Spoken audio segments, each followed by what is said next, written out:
Hey everyone, welcome back, and the big day is upon us, the NCAA Men's National Championship, where we're going to break down the Florida and the Houston Cougars matchup we'll be having. There are a lot of things that we're going to get into. We're going to talk some numbers, we're going to talk some data, and also I'm going to give you guys my best bets, how I'm approaching this game. If you guys have been rocking with us, we've been cleaning up the Elite Eight as well as what we've done in the Final Four. It was outstanding results for us on the channel. Also, kind of just a little segue into my bracket, just outside the pay table for a huge payday. Would have been about $5,700 if the Michigan State Spartans would have taken down the Auburn Tigers, and then Florida would have got it done tomorrow. So that would have changed my bet a little bit because I probably would be running to the counter and hedging a little bit with the Cougars. But we're going to talk about this game. I'm going to give you guys some rankings, some ratings, and give you guys my thoughts, as always, within this national championship that is lining up. Hope you guys are doing well. I hope the brackets are looking nice. Leave a comment down below if you guys have any good stories from betting this tournament. Always love to read those. But let's get into it. And if you're new to the channel here, make sure you like, comment, and subscribe right down below. And let's get it. Let's talk some basketball. And this has been a fun season, guys. It is the last game of the season, so a little bittersweet, but we will be back next year. Baseball's full swing, and this is a great time to be alive if you are a sports bettor. So let's talk some action, and to do so, we are going to use OUTLIER to talk about this. Okay, so let's get into it. We are going to look at the current odds as they stand. This is where we look at the number as it presents itself. It opened up as a pick'em, and that's kind of where you want to see kind of where that sharp money comes in, where the dust settles. And as we look at this one right here, guys, on your screen, I'm going to pull up the betting trends right now, or the betting splits, I should say, as we see an overwhelmingly amount of the money is early on Florida and the under, okay? And coincidentally, that's kind of right where I stand. I'll tell you guys why. My best bet for this game will be the under 141.5. You got to shop around a little bit, but you can find a 141.5. That's where I'm going to be betting. There's a reason why. In full disclosure, I don't have a play. I will not be betting the side. I will give out a pick just because, for argument's sake, and hey, we made it this far. We can't leave it on the table without giving out an official play. But I probably will not bet the side outside of a little, just pizza money bet, just something to have fun with. Maybe a little bit bigger or lesser. We'll see how kind of the drinks are flowing, but I will talk to you guys about kind of how I'm approaching this national championship game as we see the Gators now minus 115 on the money line, a -1 proposition there on the spread. If you do like the Gators, I would recommend taking that minus 115. Scoop up any boosts you can find, lower that juice, but I would hate to see the Gators win by 1 and you end up pushing that bet. So that's kind of how I'm approaching it, right? If you do like the Gators, take the money line, and quite frankly, guys, the opposite would go for Houston. If it is +1, +1.5, if you want to wait for it, and you do like the Cougars, then I would recommend waiting. And then if you do want to find that +1.5, gives you kind of a little bit of a door. You could still lose the game outright, but cover that spread if it's a 1-point decision. Not likely, but it is still probable. And if we do get a lower scoring affair, that's something that definitely could be on the table. So let's talk about it in terms of the numbers. I'm not going to kind of share these graphics with you, but I'm going to talk about it. If we look at the Ken Pomeroy rankings for this season, okay, the Houston Cougars, it's kind of a clash of two storylines, right? Florida likes to get up and go. Houston likes to slow it down. They are one of the more efficient teams from three-point range as it comes. They're not doing it based on volume, but in terms of efficiency, they are definitely setting the bar, and kind of the difference, I think, with this Houston Cougars team than the previous ones that we've seen with good squads, and that's kind of how I feel about it, okay? Florida, you look at their rankings right now. I'm looking at it right now. Second in offensive rating. Houston comes in here at 10th, but the defense, that's where it kind of flips. It's almost a mirror image, right? Where Houston's number 1 in defense, and then we do get Florida at number 9 in terms of defense. So usually to get this far, you have to be good on both ends of the court, and I think that's exactly what we're getting. We're not going to shy away from the argument, hey, Houston's better on defense. Let's just call it what it is. Florida is a top 10 defensive efficiency team within the SEC. So we'll just call it how I see it. I think if you're top 10 in those metrics, you're good enough to play in this big dance, and you're good enough to get to this point. So that's kind of where I'm at. I think this is as close to a pick'em as you can make it. If you play this game 10 times, I think that there's a good possibility that you may get a winner, the same team winning 4, 5, or 6 games. I don't think this is a bad number. I think that you have to almost make it a pick'em and kind of let the odds makers or let the action kind of determine who ends up being the favorite, as it should be. But I think that you got to kind of open the bar as a pick'em and see where the money heads. Okay, and that's kind of how I feel about it. And that's usually the case for a lot of Super Bowls, national championships. The number really doesn't represent the outcome. Okay, we've seen it before. You've seen it with UConn a few times. I mean, look at the Super Bowl. I know it's a different sport, but Kansas City Chiefs and the Eagles. Okay. That was a huge margin of victory, and it was not indicative of the point spread that we got even at open or close. Okay, so a lot of times you do get that, and it's not anything to be scared of approaching this game. If you do have a strong feel on it, go with it, right? You have all the numbers. We've watched all the games. We've bet these games the whole season. So looking at this game, and just because it's a national championship doesn't mean you have to bet any more or less. We stick to the unit size. We grind it out, and that's just kind of the mantra that's tried and true. Okay, so talking about this game a little bit more, there are a couple angles, and if you do like a side, I'm going to propose a different way of betting this that may be attractive to a lot of you guys if you are able to take these markets, okay? But like I said, guys, I do like the under. 141.5 is the number I took. I think this one does continue to go down. We talk about kind of what we saw, right? And you want to talk about Florida speeding up the game, Houston slowing it down. I think there's a big cog in that wheel is in talking about the Florida Gators. They can kind of do that chameleon kind of basketball, okay? They can adapt. And so if Houston wants to slow it down and Florida wants to play a slow it down game, I think they can be very effective as well.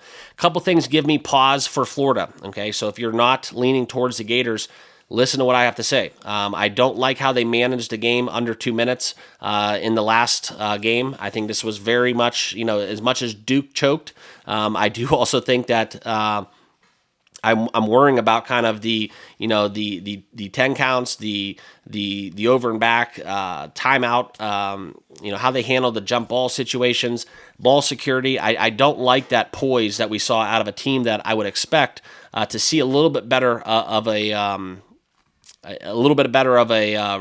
kind of way they went about their business under that final minute against Auburn, okay? And that's kind of how we talk about it. Walter Clayton, the transfer into the transfer into Florida has been outstanding. LJ Cryer, on the other hand, we do have a couple great ball handlers, okay? I just wanted to see Florida do a little bit better when they needed to seal the deal when they were up 8 on Auburn. And then that was looking where like that 2.5 that we took was in question late in that contest. But luckily they made it out. They scraped by. Auburn missed some shots late. But if they made that 3, it could have been a whole different proposition. Now, on the other hand, we do talk about kind of the poise that we've seen by both teams, right? The storyline is they were both all trailing in a lot of their big-time ball games, okay? And what I mean by that is we'll look at kind of their past performances. Take the Texas Tech game, for example. Florida was almost a 20-1 underdog late in that second half live and ended up coming back and winning against Texas Tech, early on against Maryland. And then obviously that scare against UConn kind of set the tone. Also, they were down at halftime against Auburn. So all of the wins basically were from coming from behind. UConn and Maryland, that was a little bit more knotted up at halftime. But I think that if you were watching the Auburn game and the Texas Tech game, it was hard to think that Florida was going to win that game. However, we did have them in both spots, mind you. Okay, Houston, same thing goes, right? They were trailing Duke late. That was something where even look in the last minute of action, minute 12, minute 20, I think it was, that game was over. Okay, Duke had the win. They were up 6 after that free throw. Houston went down, made a miraculous 3, played great defense on the inbound, and then the rest was history as Houston basically clawed their way to a lead and then ended up getting late free throws to seal the deal with a 3-point margin of victory. Okay, talk about Houston a little bit. Tennessee was kind of the one data point that I think that they really stuck their, they really put their fist down and put their hand in the ground and actually played like a number 1 seed in a big-time ball game. Okay, the scare against Purdue, right? They let Purdue come back late. That one was down to the wire. Gonzaga, that one was shocking to me. And that's kind of one of the data points I do want to see tell you guys about, because they did give up 76 points to Gonzaga, which gives me a little bit of cause for pause within that under. But I do think it's something where the under hit with the Houston-Duke game, and if you talk about Duke, they held Duke to 67 points. So, albeit, even if Houston does lose this game, I just don't think Florida gets into the 70s. And if they do, I think they win by margin because Houston shot the ball poorly. Okay, so either way, I still think it's the recipe for the under. That's why I like the under 141. We'll talk about the total a little bit and some betting splits. But let's get into kind of the side a little bit deeper as we look into kind of what I wanted to share with you guys. And I will pull this up on your screen. This is courtesy of covers.com. And this is where we're going to look into the March Madness MVP odds as it currently stands. Right now, you can take Walter Clayton minus 105, LJ Cryer plus 150. I personally am not opposed to taking one of those two players instead of backing a side, okay? You get plus money, but way better value on Houston if you do take LJ Cryer. You also get a cheaper price on Florida, minus 105. I don't see a road to victory where Florida wins and Walter Clayton does not bring home the MVP after his run. Very similar as what we've seen with Kemba Walker, Shabazz Napier, a lot of comparisons within kind of what they've done in the March Madness.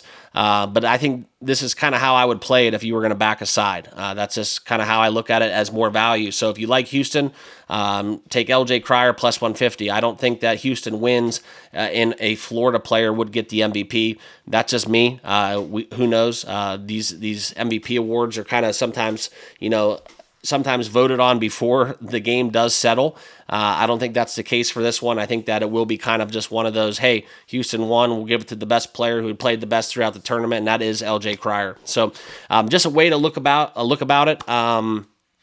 And it kind of stems down to the conversation where both of these guards are going to show out. I think this is going to be, a kind of furthering what we've seen, okay? And that's arguably one of the best Final Fours of my lifetime.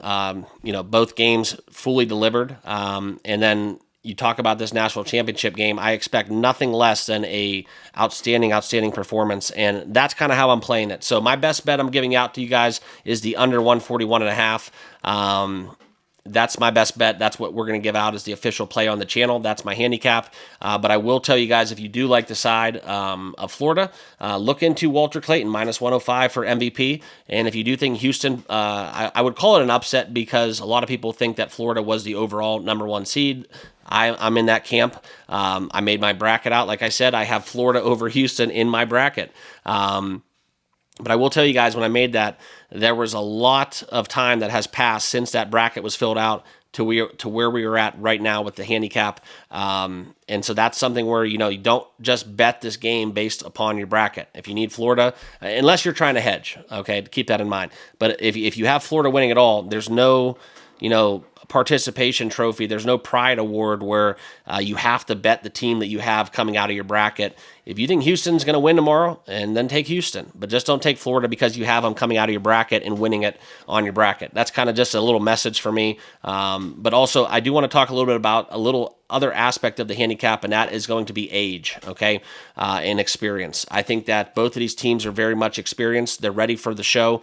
The one thing about Houston is they're a really old college basketball team in terms of lifespan.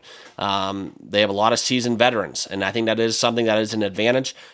Florida, on the other hand, has that as well. I think that personally, the knock on Kelvin Sampson is he's always lost the big game. I think that in this spot, though, it might be his time to shine. I think that that's something where it does draw a big data point for me in this handicap. I think that the coaching he did against Duke was impressive. The comeback in the second half. So I think it's something where I would give the coaching advantage to Houston just based on age. The experience factor definitely does play a role as well, but it also kind of works against him in the fact that he's historically lost the big game. So that's kind of where I'm at in terms of that. Also, one thing I do want to talk about is before I sign off here, is the Alamo Dome, okay? The Alamo Dome, for those of you that do not know, that is something where they do host a lot of championship events. It's the sight lines. It's the backdrop. It's something where It is used for football. It's used for concerts, but it's not like a basketball stadium. So if you guys are watching on TV, and if you ever played in one of those stadiums, it really does give you the allure that you are literally in like outer space. Sometimes when they had the lights off over the stands, it gets really kind of weird with depth perception. Now, these players have played the Final Four there, so it's going to be a little bit more, I guess you would say, less of a factor because they already have a game under their belt. But I do think this is something that would lend towards the under because I saw with the Duke Houston game, the scoring in the first 5-10 minutes was not characteristic of Duke, was not characteristic of Houston, and that's just kind of how I look at it. So I'm playing the under 141.5. That is my best bet. If you force me to pick a side, because I know you guys are going to ask in the comments and you want to know who I'm on, the answer to that question would be Florida, but it would not shock me one bit if Houston brought home the hardware. So that's where I'm at. I will tell you guys, though, if you do like Houston, take the plus 150 on the LJ Cryer MVP. Also, the plus 1.5, if you can find it, wait. If you do like Houston, that's just kind of where I'm at. In terms of futures, I do have a little bit of action on the Florida Gators. I believe that number was a little bit. I don't know my ticket off the top of my head, but I think it was a little bit over 4-1. So there is a little bit of liability there. That's not going to be enough for me to take Houston in a way to lock in profits. So that's how I'm playing it. I'm taking the under. I'm going to have fun watching this one. I hope you guys will too. Excited for a huge national championship. Hopefully one of the best we've ever had. And good luck on your bets. Let me know in the comments what you guys will be taking. But that's what I'm playing. I'm playing the under 141.5. And if you force me to take a side, I think the Gators do win this one and bring home the hardware. So that's what I got. Good luck, and it was a great season. Make sure you guys all hit that like button, hit that subscribe button, and if you are just college basketball bettors, we do it all, so make sure you guys all tune back in to TBM Sports. Appreciate you all, and we'll see you guys in the next video. Cheers.